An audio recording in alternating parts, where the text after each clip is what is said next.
Hello， 大家好，我是 Lydia， 欢迎来到国际聊天室。Hey everyone, I'm Lydia.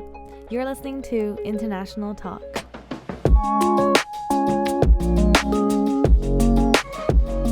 介绍今天的来宾之前，想快速宣布一下，我最近开了一个新的 YouTube 频道 Lydia Muir Film， 之后会陆续发一些旅游和生活的 vlog， 欢迎各位搜寻和订阅我的新频道。Before I introduce my guest today, I'd like to announce that I have a new YouTube channel, Lydia Muir Film, where I'll be posting vlogs from my travels and my life. It would mean so much to me if you could check it out and subscribe. Now back to the show. 今天的来宾是 Céline， 她的父母是台湾人，但是她从小在法国巴黎出生长大。今天她会跟我们分享巴黎的生活、第三文化儿童的经验、拍一部短电影的故事、搬来台湾的感觉，还有感情生活里的观察。My guest today is Céline. Her parents are Taiwanese, but she grew up in Paris, France. Today we'll talk about life in Paris, her experience as a third culture kid, filming a short film, culture shocks in Taiwan, and also some insights into her dating life. So without further ado, let's get started. Welcome, Céline. Thank you so much for coming today. Thank you for having me, Lydia. So excited. That's good.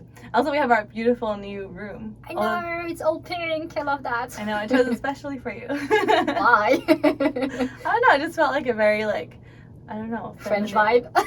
Actually, is this considered French? Would this be considered a French vibe? The flowers? Yeah, maybe a little Parisian girly, Parisian girl. Maybe. I just feel like it was very feminine. So it is. I like it. Yeah. Good choice. Yeah. Anyway, let's start with the question that everyone hates. We have to ask, where are you from? Alright, so I was born and raised in Paris, but my mom is Taiwanese and my dad is half Cambodian, half Chinese. So another topic that I think is really interesting to talk about is, so on the exterior you look very Asian, but you were literally born and raised in France. So yes. You were surrounded by French people, French culture, French kids. How did that feel growing up? Because did you ever feel like a sense of outsiderism, or how did that feel? That's a good question. So yeah, I think my story is not specifically special. I do think that a lot of people will recognize themselves. But yeah, I think growing up as an Asian kid, but also being surrounded by French people was really difficult for me. I have to be honest, it took me many years to accept my Asian roots. I remember in junior school I was super sad to look Asian. I remember I told myself, my mom one day that why I don't have blonde hair and blue eyes, Aww. And till high school I went to a very, very French traditional high school, so where I was surrounded by a lot of French people and not with a lot of immigrants kids, Also first and second year of university I was hanging out with some people that would kind of make me feel like being an Asian is not specifically something good, So it took me some time to accept myself physically and the way I look. And it was still my exchange in Beijing that really hit me and changed completely my point of view. I started really to embrace my roots and just to realize that actually speaking another language is a real advantage, And looking different or being different from other people is not specifically something bad. And the way I overcome it is just by hanging out with more international people, that really goes through that. I really felt I was really different, in junior school, high school, and when I went abroad, I found similar people like me. So it really helped me to go through that. I feel normal at the end.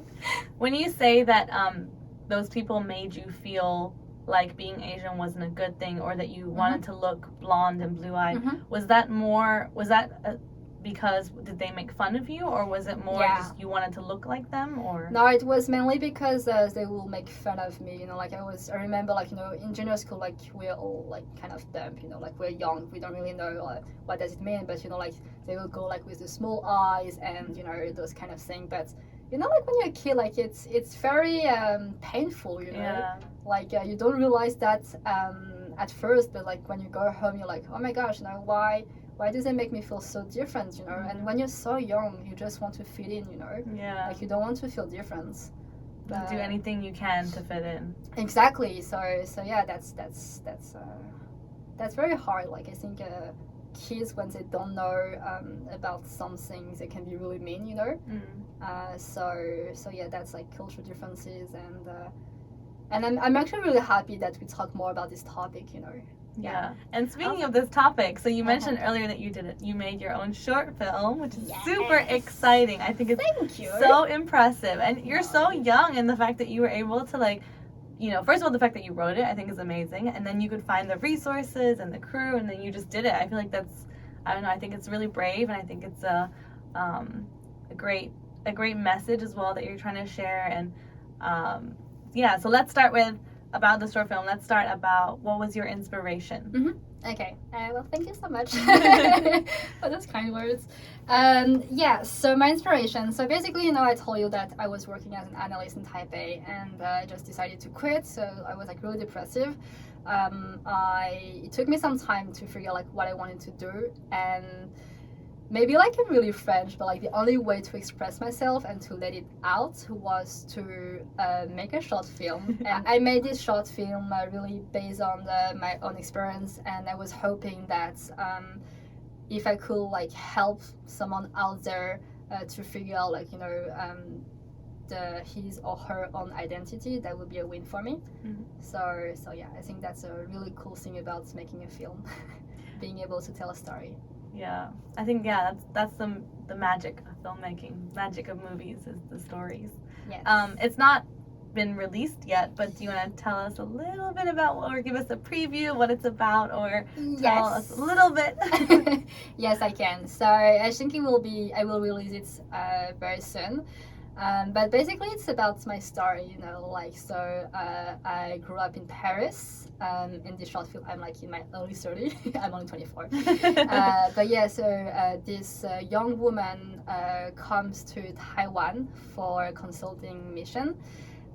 She is very, you know, career focus oriented, but somehow she kind of denied her Asian roots when she was younger. And coming back to Taiwan will make her realize that, well, actually, you know, being Taiwan is something that you can be proud of. You know, you don't have to deny your own roots. So yeah, it's a very personal story, but I also think that a lot of kids out there will recognize themselves in it. I just realized I don't know the name of your short film. Does it have a name yet? Yes. Okay. It's Where Do I Belong? I love it. Where do I belong? Thank you. What are your hobbies? What do you like to do in your free time? What are my hobbies? Oh my gosh, a lot of things. Like, I'm literally doing everything that is not linked to my background, my business background. So I'm really trying to do everything that will allow me to stay creative. So, you know, like, I love to travel. Like, that's really my huge passion. I started to vlog. I am doing photography, like a little bit of modeling, and, you know, like everything that really give me new experiences. Yeah. Do you want to share your vlog channel, your YouTube channel? Yes, somewhere. Yeah. How does it work? I don't know. I'll put it. Yes, something like that. Yeah. For the listeners, what is the name of your channel? Céline Xuan. So Céline, like the French name. Celine. Yes, and Xuan Huan. Yeah, so I'll put a link in the description. But yeah, if you don't see the link, you can always search for her yourself. And I guess you'll be posting more travel vlogs recently? Yes, I really love to travel, and I feel like, you know, everyone really missed that during the COVID, so it feels really good to be able to travel again. Cool. Okay, well, everyone definitely check that out. Yes. And finally, if you had one message that you could share with the audience, what would it be? Oh my gosh, that's so exciting. I have so many messages to convey. Okay, I think I'm only 24, you know, but so far I feel like one lesson that I will really try to stick on is try to be yourself, you know, like be authentic, and I know, like, even though you're very young, you're very old, but if you feel like it's caring to feel different, don't be, you know, Yeah. like you will always find a place where you belong on this earth, you know. It might take time, let's be honest, but as long as you're willing to experience new things and try to find more about yourself, then that's a win, you know. Like, it's a very long journey, but you don't want to copy anyone, or you just want to be yourself, because at the end of the day, it's just so tiring to try to be someone else, you know. So one of my favorite quotes that will inspire me to make my short film was, "You are the main character of your own movie," you know. Like, you want to write your own story. So just be yourself, be authentic, and you will just really enjoy this one life. I love that. That is really, you. really nice. And I think it's a really good quote. I love that quote as well. It's, you know, you are the main character of your movie. Exactly. You get to write your own story, so go out there and write the story that you want. Exactly. 想听更多访谈内容和精彩的故事吗？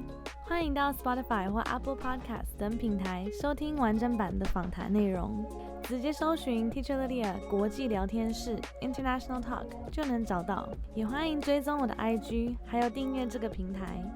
If you'd like to listen to the rest of this interview, check out the full podcast episode on Spotify, Apple Podcasts, or wherever you get your podcasts. You can also follow me on Instagram, Teacher Lydia Languages, or subscribe to this channel. See you next time!